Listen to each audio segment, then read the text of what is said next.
Mbote. Yudasi azana zua moko ya bondoki. Yudasi alingako misakarini esclave. Me comme Karini azana eloko nzambe na kati na ye, Yudasi a échoué. Botala kaka na ba organisation na ye ya ba publicité ya ba kabilo. Botala ye. Misu na ye ezalaki kabu. Azalaki à l'aise te na événement na ye. Abana oyeba te aloba na nani asolola na nani azalaki gêné. Parce que na vie na ye akutana na bato aboye te. Azalaki na bato na ye mulongo na ya bandoki. Na bato anormal asangisaki bango. Botalaka bino moko. Ado yuwe. Azalaki mal à l'aise. Ado yuwe azalaki mal à l'aise. Parce que bisika babengisaki ezalaki bisika moko ya bandoki bazalaki ebele. Ado yuwe asalaka polémique te.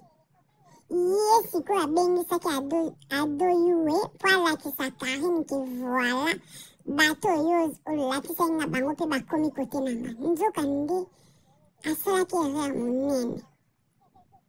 Akokutisa ado yuwe na baimpolitesse ya réseaux sociaux nyonso. Alinga alakisa Karine ke voilà nga nde mutu nasimbi réseaux sociaux. Ya yebi te Karine aza mama ya ba réseaux sociaux. Ya yebi te ke Karine aza mama ya ba réseaux sociaux. Ya yebi te. Ya akanisa yene mutu ayi kobotola Karine ya réseaux sociaux. Nzoka nde Karine nde mama ya réseaux sociaux. Mama kuluki ya réseaux sociaux. Yudas oza motema mabe. Banviaka mwana boye te. Nayoki na video na ye. Karine azalaka mwana mokende boye. Mais bongo yo depuis kala yo banda okanisa Karine aza na 60 ans.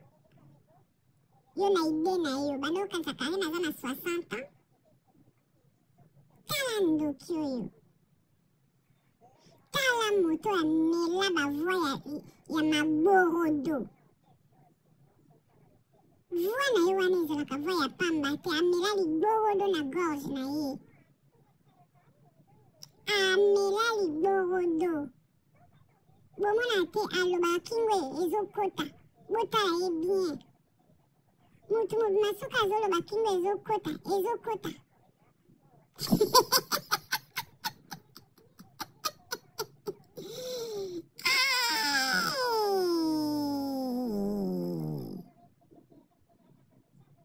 Kabelo liborodo. Bato oyo mibali na bango biloko etelemaka te bazalaka motema mabe makasi. Karine mutu aboma eloko ya mobali na yo te. Kende kobuka pondu mpo eloko mobali na yo etelema. Kende kobuka likasa ya pondu nzete ya pondu mpo mobali na yo eloko etelema. Topesa yo baconseil.